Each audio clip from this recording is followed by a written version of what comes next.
who can be out first. But okay, very good. I'm happy to take some questions. Troubling report came out, I think, a week ago about the Biden administration flying in migrants through this program. I think they might be felons.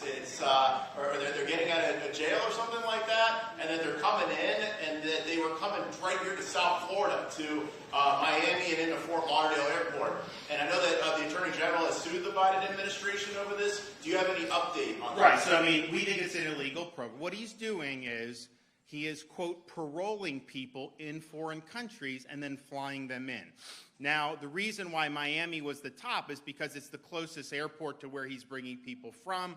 That was not necessarily the final destination. They will not tell us where people have gone after that. I don't even think they know where people have gone after that. So, yes, it's an unauthorized program. It's an abuse of the parole provisions of law. We are in the state with the Attorney General suing Biden over this because it's unconstitutional. It's a violation of the law, and it's wrong, and he flew in. I mean, there's reports. He flies in some guy from Haiti, dumps him in New York. The guy ends up in Massachusetts, and now he's charged with sexually abusing a 14-year-old. Now, is that really something that's good for this country, to be flying in like that? Of course not. So that is that. And this actually happened, I think, probably mostly a year ago.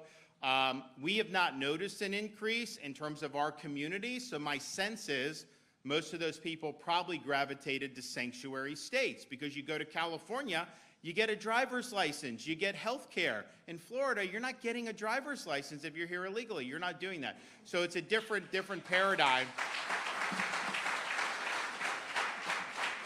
And we're happy to fight back on this. And we've done more to combat Biden's border crisis than I would say just about any other state. And notice, what were they predicting 2 months ago was going to happen because of what was going on in Haiti? They said we were going to be overwhelmed with boats coming in. We surge vessels to protect you against that, and it hasn't happened. When they've tried to come, they've been interdicted and they've been sent back. So we've been very forward-leaning on this. But here's the thing.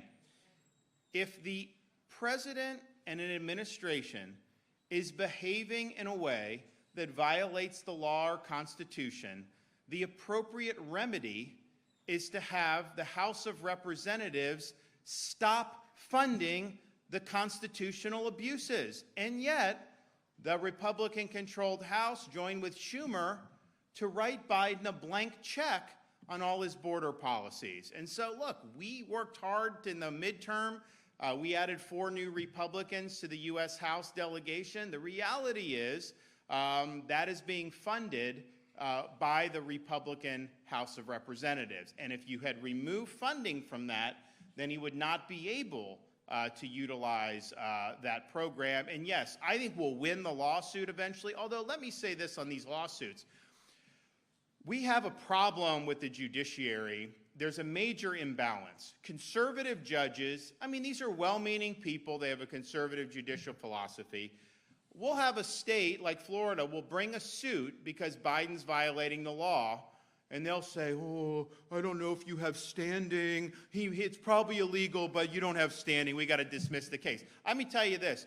Do liberal judges ever dismiss liberal lawsuits because of lack of standing? No. Liberals, they will go and they deliver for the liberal policies. And so, like liberal judges, I mean, we've had so many liberal judges rule against our administration, and then we win on appeal because that's what happens.